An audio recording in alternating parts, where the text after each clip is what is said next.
Okay, hi everybody, it's me, Bankai922, and here we are. The fall is behind us, and now we're going headstrong into the winter anime season. Now, as I said in a previous video, um, there are going to be two animes that I do episode reviews for. One isn't going to happen until next week, and we have this. A very weird one that I saw back in the spring. Was it the spring? I'm trying to remember now. I think it was the spring. I could be my memory could be wrong, but anyway, Mashle, Magic and Muscles, season 2. Now, I did a review on the actual season 1, or just a complete anime series review on it. I was blown away. It was just, Now, we got more hijinks from Mosh in this one. It's amazing when a character, a main character protagonist, does something and you're like, oh my freaking god, how did he do that? It's just like, now, for anyone who's not seen season 1, they do recap it briefly. Um, at the end of season 1, Mosh basically confronts Abel, who's in charge of this other specific group in the academy, and he defeats him. But not until he confronts this villain named Innocent Zero, who there's something going on there. We don't know, but there's some kind of connection. But the end of season 1, now rumors have stirred that Mosh can't use magic. This, of course, entices the Academy to have some kind of tribunal on him. Now, at the beginning of the episode of this season 2, episode 1, he's with friends. He's celebrating with these characters' names are so crazy. Finn, Lance, and Lemon. Now, it's funny because we see Dot, who's the other guy, the guy with the red hair. He's completely wrapped in bandages. I just found that hilarious. But we see them, and this random dude with funky, stupid looking hair, kind of like a cool bar haircut, confronts Mosh and Finn about the fact he can't use magic. Oh, you'll be punished too. And it's like he tells him to shut up, and then out of nowhere, Lance comes in with his gravity magic, slams the guy down on the ground. Of course, Lemon shows up with Dot, who's broken. And they go to this party. They're celebrating the fact that they saved everyone and blah, blah, blah. And we see Abel and the other guy whose name I don't remember. He's got that evil eye. He apparently is scared of girls. Go figure on that one. But this whole transpires, this party. Now, after this party, Mosh is it goes to the tribunal, saying that, oh, he can't use magic, and he lied about it, blah, blah, blah. Now, we get introduced to all the Visionaries. Unfortunately, not all of them. I don't remember all their names. It's kind of crazy. There's just so much information thrown on us in this episode. But the episode entitled was called Mosh Burn Dead and the Devine Visionaries. Now, the one he sees at first, I can go down, is Glance Rio. Now, from my understanding, his whole bit is with light magic.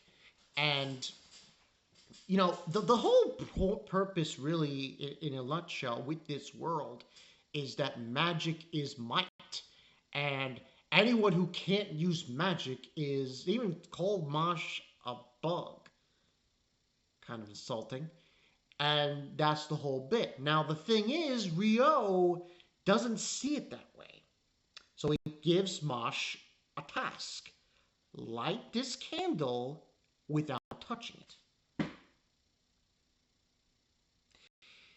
He takes his wand. This is the thing about this show. This is why I wanted to review it. Why I wanted to start reviewing it at some point with episodes. Because it's so ridiculous. He takes his wand, he puts it on the ground, and rubs it like he's kindling a fire. He does it so fast and so intently. Flames go around and light the candle. Half the shit he did in season one was ridiculous. This is just like, okay, all right. But eventually what occurs is the other Visionaries show up. One Visionary in particular, he's kind of being a downer here. But that's just the way the world is here. The Visionary in particular is, if I can go find his name, Orter Model. I can't even can't pronounce that for the life of me. We'll call him Orter. Orter doesn't want to hear any of it. He doesn't want to say any of it. He's basically saying death penalty. Don't worry, this isn't JJK. But he is insinuating that. Now, the back and forth eventually revealed that the guy who was really, persecuting Mosh, yeah, he got possessed by Innocent Zero. Now, by this parasite. And he's saying how that boy is theirs, apparently. And there's some kind of connection here now between Mosh and Innocent Zero. Which is like, where's the connection here? Eventually what happens, which is sort of thing that I'm just like scratching my head like, what? Anyone who approaches him and tries to remove the parasite will then have their body taken over. Rio tries to attempt, but he's stopped by Mosh, and Mosh removes it. And it goes into him.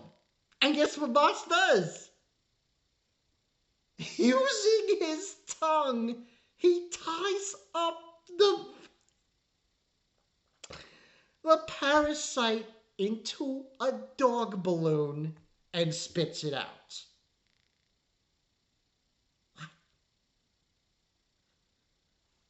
Okay, and then it was just like a whole comedy skit about it. And he puts him down. Now, of course, Mater isn't having it. He confronts him. He's going to attempt to kill Mosh. And Rio is there to counteract him until Wahlberg shows up. Now, I'm not joking. There is a character named Wahlberg. He's basically the principal of the whole school, the whole academy. But not only Wahlberg shows up, but Imes Rain. Now, Imes Rain is Finn Imes' older brother. So, they're cutting in here, and that's where the episode actually ends, when they walk into the room. So, it looks to me like they're going to protest, and they're going to tell all these Visionaries to back the hell off of the current situation. Now, anyone who's watched the show, the whole reason that Mosh is in this academy is to clear his grandfather and himself so they can live peacefully. Because, as we all know, Mosh doesn't have a mark. He's magicless. Now, what I find so intriguing about this show, we're not that foregone with other shows like this. The one thing that comes to mind when I think about this show, well, specifically what the idea is probably Black Clover, and I guess My Hero. But My Hero's Heroes. It's not the same thing. But you look at Black Clover and Asta, and he too doesn't have magic. He has anti-magic, but he doesn't have magic. Now the thing is, anti-magic is confidentially in some way considered to be magic. But Mashle doesn't have that. He has nothing of it. All he has is immense strength. Just incredible strength. So now overall for this episode, the first episode, I thought it was ridiculous and funny and just like absurd. But seeing it's only the first episode, I give this a 9 out of 10. Because this is really just a recap. But even though it was a recap and it was a lot of other things going on, I thought the silliness and the craziness was still there, and it really hit home. So definitely 9 out of 10. Now, this is what I'm going to be reviewing throughout the winter. This and another one. I haven't decided yet on if I'm going to do anime series reviews. Because my thing with anime series reviews is it takes a little while, it takes longer to actually go through that. Because if I pile in too many, I'm not going to be able to do them all. So I'm going to do only a few, maybe like 1, 2, maybe 3. That's it. But definitely a good first episode in showing us the whole process and showing us the craziness that this show is. Because when I saw her season, I was like, oh my God. Jesus. Oh man. But this, more or less, from my understanding, is this season is going to be about the Divine Visionary exam, I believe. And basically the whole gist of, them taking the exam, Mosh passing it, and so on and so forth. But this thing with Innocent Zero, I think, is going to come into play. Other villain characters are going to be involved here. So we shall see. But overall, I like the first episode. In some ways, Mosh does remind me of Mob. Mosh. Mob. But instead of having like a guy who's got complete and utter powerful psychic abilities, you have a guy who has immense strength, but can't use magic. But overall, good first episode. This is Bankai 922. Stay tuned for this series and the one I'm going to do on Friday, this coming Friday. The one coming on this Friday is a little different. Magic is involved, but I would consider that more supernatural than, if anything else. This has been Bankai 922. I'll catch you guys later.